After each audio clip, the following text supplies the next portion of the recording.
"When an apple is ripe, all it takes is a little breeze to make it fall from the tree," Vincent pronounced to Theo, in his new preacher-like style. Evidently he had known for some time he was in danger of dismissal. Perhaps the unauthorized Christmas visit home was a test prod at the bow.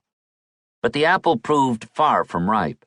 At age 23, with 7 years' service come to nothing, with his spiritual instincts aroused, but as yet undirected, all that was immediately clear was that he needed fresh work.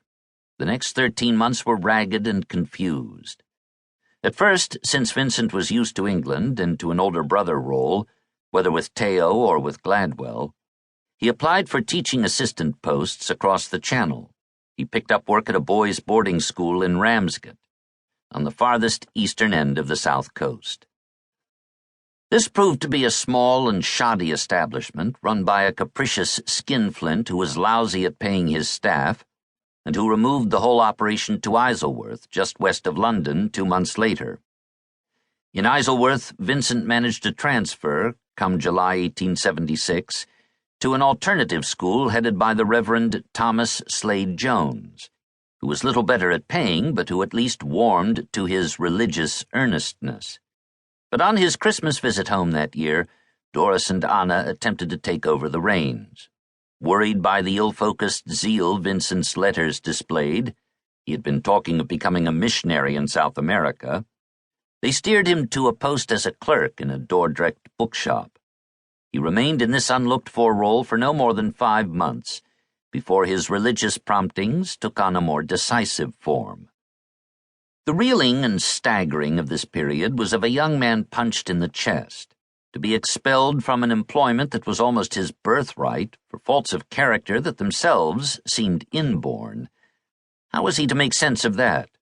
A few weeks into his school employment, he shared with Theo his prayer not to be, in the biblical sense, a son that causeth shame. A further 8 months on at the Dordrecht bookshop, everything which I undertook and failed at was continuing to sweep over him like a deluge of downcastness. In the interval, Vincent leaned heavily on his 2 most restorative habits, walking and writing.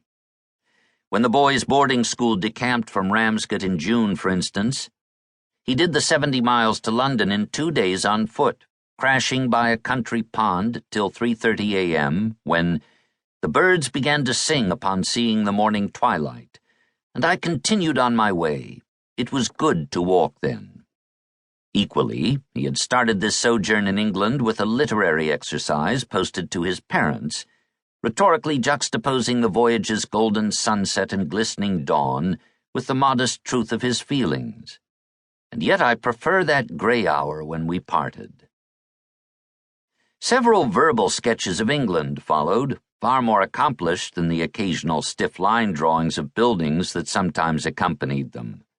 The peculiar beauty of London's straggling suburbs on a misty autumn evening, as the sun's red glow made way for street lamps being lit, or on another evening the red glow of a train on an embankment, with horses grazing among the thickets beneath.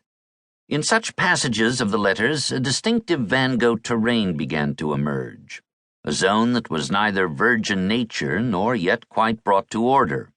But typically, both the walks and the writing itself had a higher agenda. The activity in which Vincent could most aptly give shape to his religious feelings was consolation. News of sorrows elsewhere had for him an almost aesthetic appeal.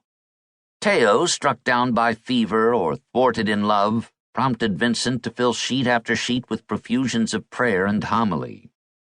Henry Gladwell's family mourning his sister's death in an accident, and later Doris reporting an old Zundert parishioner's terminal decline, provoked more active responses. Vincent expressed his compassion by walking out to join the afflicted. It hardly mattered that on his return to his birthplace, his crossing of the heathland on foot meant he arrived too late to say farewell. The family members were so sad and their hearts were so full, I was glad to be there.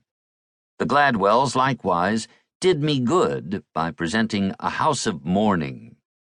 That epithet occurs in the book of Ecclesiastes, where the next verse reads,